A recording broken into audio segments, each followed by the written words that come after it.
Welcome to the Darwin Gray podcast. My name is Chris McColgan and I'll be your host of this episode. Join us in the studio this week. We have Stephen Thompson, Managing Partner of Darwin Gray. Hi. We have Owen John, Partner of Darwin Gray. Hi. And we have Paul Binning, Director of Starred Solutions. Hello. Today's episode we'll be discussing GDPR 1 year on. So gentlemen, there was a lot of hype and press coverage around GDPR becoming law last year. What's happened since last May? Well, I think just to give listeners a reminder of why GDPR was brought in the first place. To start with, the old Data Protection Act was actually 20 years old. It was brought in 1998. And as you can imagine, the world's changed a lot since then. So a lot of the directives in it, a lot of the legal terms were out of date. The digital world had moved on, and the way people did mailing and promotions and manage their database had moved on massively. The EU were very keen to point out it was very much for us as citizens and consumers. It's been seen as a pain for businesses. It's been seen as a trial and tribulation to get ready for GDPR, but the intention is to put the onus on those organisations to make sure that people, the citizens, the consumers of the EU, were as protected as they needed to be. And it was largely similar, but just restated, fit for modern times is the terminology used. I think since last year, what the ICO has said, the Information Commissioner's Office, has very much been a constant message. This was not the millennium bug. This was not a one-off exercise last spring to get yourselves ready and then to put your report in the drawer and move on and not worry about it again when nothing happened on May the 26th. This is an ongoing process. It's an ongoing compliance journey, and businesses need to be aware of what they're doing and how they're managing their processes and their documentation and their databases and everything going forward. For a start, the ICO has actually continued to grow. So they've actually doubled in size since a year ago. And if you didn't know, the ICO are actually self-funded. So they're funded through the registration fees that companies pay when they're signing up and through the inevitable fines, with which the headlines in the press, I guess, have been about those potential fines. Their message is very much to say systems and processes built for purpose. They're in place to help compliance. They are not looking to come down on businesses like a ton of bricks if they are making best efforts, if they're taking their customers and their database on a journey and managing that well and effectively. Even if they do something a little bit wrong, they're not going to come down on you. What they are looking for is businesses that have had zero intention of doing anything, who have taken no steps, who have not shown GDPR or the Data Protection Act 2018 as it is now any sort of respect or taken any responsibility whatsoever. I think in terms of the law itself, it's very much a live law. It's still being updated. So the ICO is still to issue advice on cookies, for instance, or a lot of the subject rights a year on. They're still compiling what their legal formal advice is to companies. There's an EU-based draft EPR, an e-privacy regulation, due next year, which is going to sit side by side with Data Protection Act, which deals a lot with the management of databases and legitimate interests and topics like that. So this, again, is not a one-off area. It's a moving feast. Some of the big cases people would have seen, the likes of British Airways and the Marriott Hotels, Facebook, WhatsApp this very morning in terms of the data breach they've had. People have heard about that, and the awareness of data management, data breaches, GDPR itself has risen. There have also been some smaller fines. Some of the fines include, for instance, not registering with the ICO. Again, that's not going to be an immediate hit to you. It's going to be after they've sent you a warning letter and had a conversation with you and asked you to sign up, and companies still refusing to register. It might be about not keeping data secure, about mailing people who have unsubscribed, losing memory sticks, blind copying people in an email, like the DCMS actually did about an email a couple of weeks ago. And I think that their message is still, make sure you train your staff. This is your responsibility as an organisation. Make sure your staff are aware of their responsibilities. Make sure they're not exposed. Make sure they're not caught out. And one case that caught my eye actually was an employee of, I think it was Birmingham City Council, who was fined £1,000 for accessing sensitive data without proper authority. So the employee was actually fined and not the business. And I thought that was a big wake-up call for a lot of businesses who maybe think they've done their job and have put all their documents in a drawer ready to go and haven't actually taken the right steps to train their staff. So I actually agree with what Paul was saying in terms of it being an ongoing obligation. It's been interesting that we did a lot of training here about a year ago leading up to when the new laws came in. And we had a lot of very excited clients, people ringing us in the last couple of weeks beforehand, but really not very much since, to be honest. There's been a couple of occasions where people have asked for guidance on breaches, whether they should report them to the ICO, but we haven't really heard an awful lot. And it's going to be interesting to see what happens going forward. I mean, we shared a platform with the ICO leading up to the date when the laws came in, and they were giving the message that Paul mentions, which is business as usual. They want to work with businesses. They don't want to have it as a sort of a panic thing, and they want to encourage cooperation and the kind of environment where people are working with them. And they quoted an example of an English housing association who'd had a problem. The ICO had worked with them, and that was under the old legal regime, but they now use them as a case study, and they were really positive about it and really wanted to encourage people to get involved with them. Yeah, I would agree with Steve. I mean, I think the general message from the ICO has been that it's very much a case of evolution rather than revolution. And in reality, in terms of the resources the ICO have, the ICO are actually still hearing cases under the old Data Protection Act. So it's going to take a long time for them to catch up. Paul mentioned that they are growing all the time, and that's true. I think what is also growing is this issue of data in our society. I mean, the data is it's a treasure now, isn't it? It's a big business for lots of companies and organizations. They live and breathe on the data they have. So this issue isn't going to disappear. It's very much going to be an evolution, and over time, I think we will only hear more of data protection in the GDPR.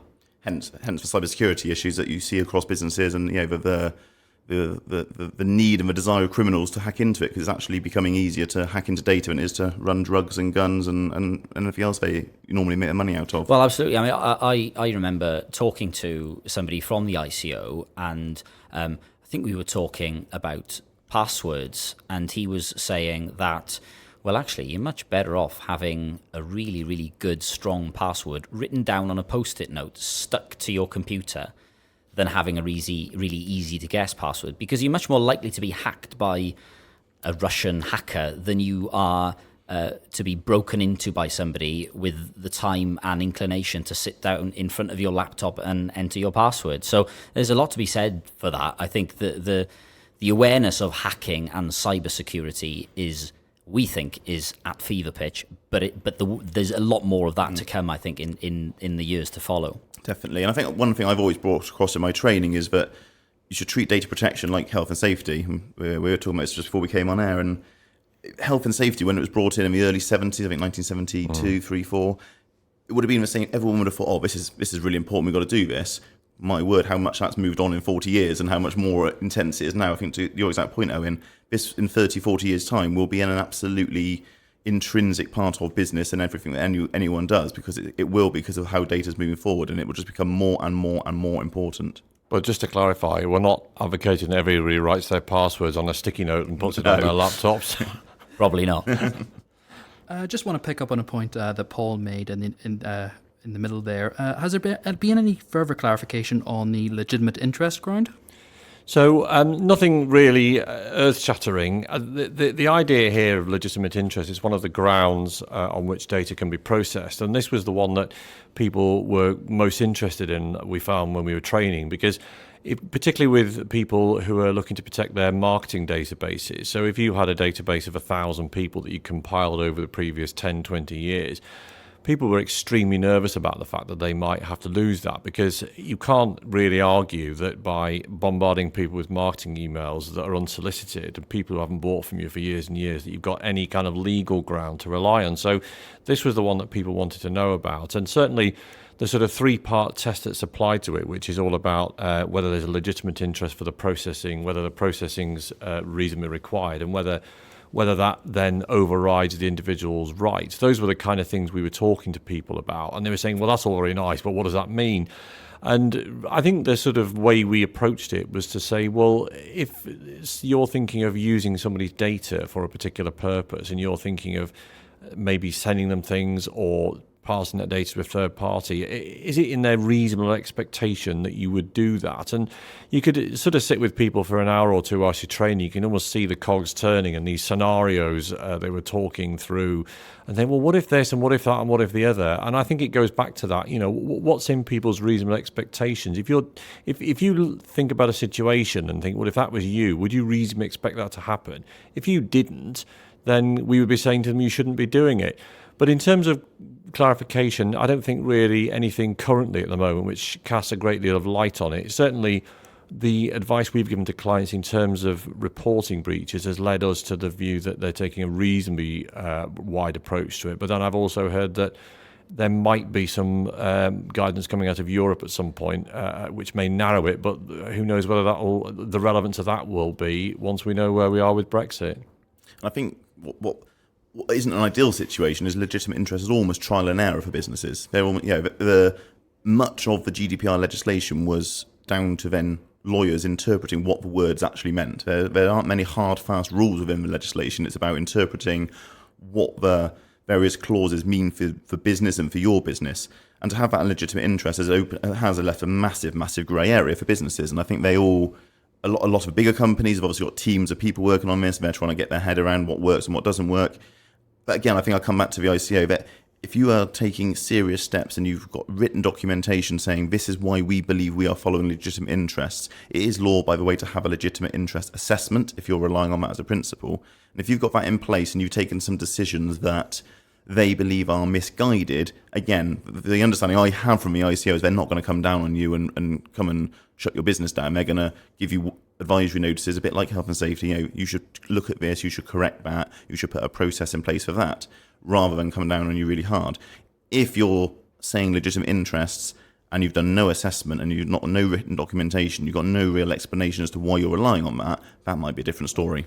I think a lot of organisations, quite large organisations we came across, did fall into that category, and perhaps to date have yet to do anything. I'm sure. So it's almost a case of the first rule of GDPR is do something, and that's not to say that something is enough, but actually the more you can add to that, the more you can do, the more you can think about data protection and put it at the forefront of your agenda as a business or an organisation.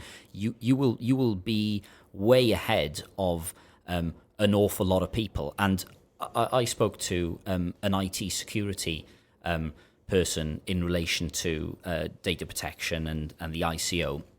And the way the comparator that he used was, well, if you're running in the jungle and the ICO is the lion that's chasing you, you don't need to outrun the lion. You just need to outrun all your mates. And it's a little bit like that. As long as you do as much as you can, as much as you can possibly do to take reasonable steps, then I think that will put you in good stead.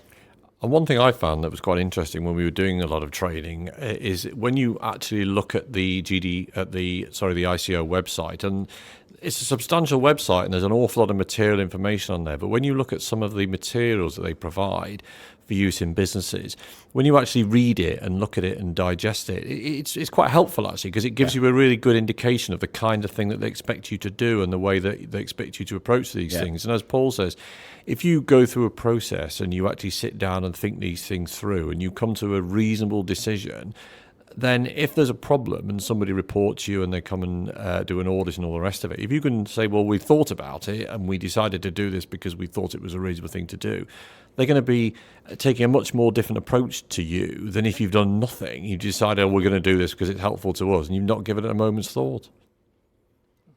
I'm curious, what has been the biggest change from an employment law perspective since the GDPR came in 1 year ago? So I'm an employment lawyer here at Darwin Gray, so I have seen firsthand how the GDPR has affected a lot of my clients on the ground. And I would say that by far the biggest impact has been this considerable spike in the number of subject access requests made. So subject access requests are where employees make requests of their employers for disclosure of all their personal data. You know, that could mean anything that you've got on an email thread or even on a text message to do with that particular employee. And I think there are a number of reasons for that spike. The main reason is the increased awareness. You know, the tabloids have done the ICO's job for them by scaremongering significantly a year ago about GDPR. And I think a lot of employees are far more clued up about data protection now. And a lot of them, unfortunately, are using these subject access requests as tactics. If there is a dispute between employer and employee, often an employee will think, well, I'll tell you what, I will tactically use a subject access request. Of course, there are lots of people out there who legitimately want to know what data their employer holds about them. The other two reasons for the spike in the number of subject access requests, one in particular is the removal of the fee. So under the old Data Protection Act, it used to cost £10 to make a subject access request, £10 each time you wanted to make such a request. It's now for free. And I think that, coupled with the increased awareness, has seen this considerable spike. So that's the main change I've seen on the ground from an employment law perspective. I think that public awareness has come through in other areas as well. So, you say, if you'd asked someone about Data Protection Act 2 years ago, probably only a few people in business and whatever would have known a huge amount about it. Whereas now the awareness is massive, and one stat just to back that up is that data breach reports have gone up from 7,000 per annum a couple of years ago to 36,000 per annum last year. Now, that's not the fact there are more data breaches happening. That's just that more people are aware what they are and that they should or need to be reporting it. And another little point there as well, in commercial agreements, which we get involved with a lot of, pre-GDPR, the data protection clause was probably a one-liner that said everybody would comply with the Data Protection Act 1998. Nobody really gave it a second thought. Now the GDPR section can be a good couple of pages, and people do get a bit more excited about it. Reaching for perhaps a slightly more topical subject, what would be the impact of Brexit, and in particular a no-deal scenario, have on GDPR?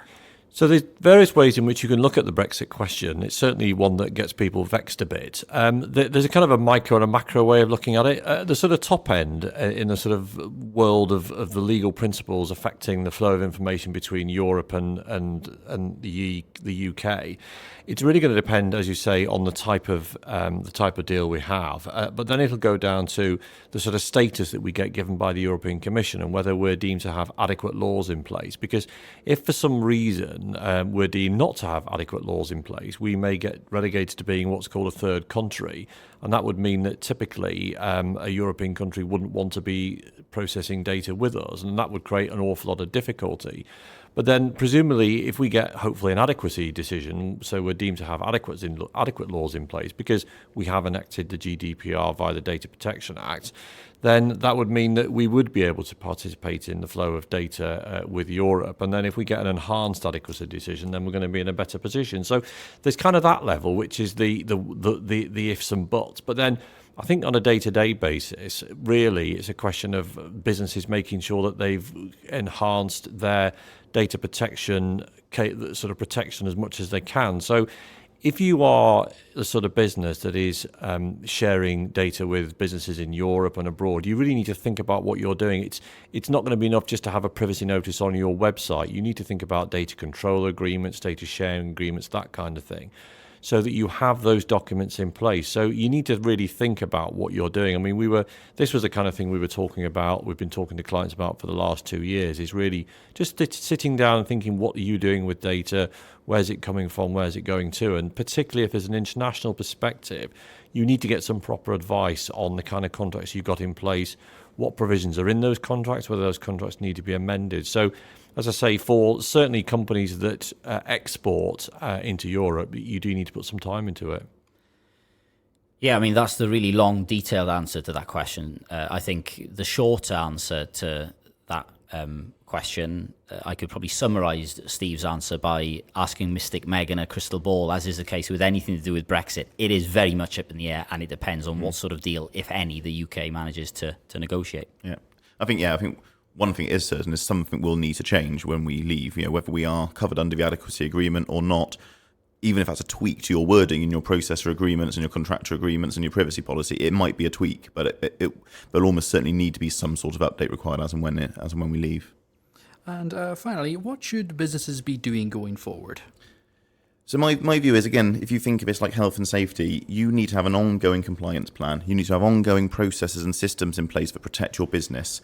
You need to go back and review all the things you were told to do, all the things you researched that you needed to do a year ago, and look at whether you need to do them again this year. So have you done a documentation of your data usage? As Stephen was just saying, where does it go? Who uses it? Why is it being used there? Is that legitimate? Is that a lawful basis?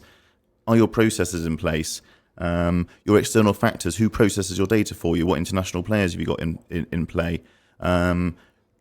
What training have you given to staff? How many people how many organisations gave training to their staff last January and February and have done nothing since? Well, there's been updates. There's been new staff join those organisations since then. How are they to know what requirements they have under the Data Protection Act? And on that basis, one key document I'd say in most organisations is the IT security policy.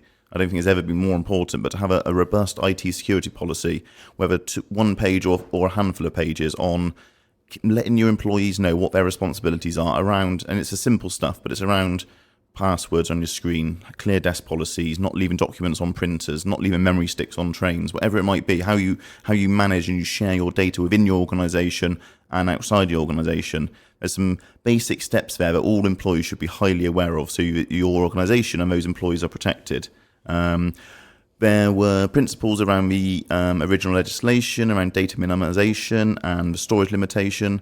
What that basically means is don't hold too much data for too long, in a nutshell. So why not put a date in every year where you go and review what data you've got? Why not have a date, whether it's May the 25th to tie in the anniversary, or it's a week before Christmas job where everyone's on the wind down anyway, or whatever it might be. Put a date in the diary in your organisation where you all have a responsibility to go through and look at the data you hold, the documents you hold, the HR records, the customer records, the complaint records, whatever it may be that relates to personal data, and chuck out what you don't need.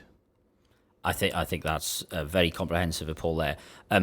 One very, very practical tip I could say, and lots of my clients have possibly been stung by this, is to be very wary of that CC button and very conscious of that BCC button when it comes to emailing people. I think a lot of people have been caught out by that, and that's something definitely to be aware of on a practical level. Including the Department of Culture, Media and Sport, who brought in this legislation a few weeks ago. I think my tip really was always to appoint either a data protection officer or just somebody who's in charge of it. Because if one person owns it, then they're much more likely to make sure that people are doing what they should be doing, and that it gets reviewed in the way that Paul says, and also that they're kept up to date, so they can go on the courses and all the rest of it. Well, that's all we have time for. I'd like to thank Stephen Thompson, Owen John, and Paul Binning for their time today. And if you'd like to find out more, please log on to darwingray.com.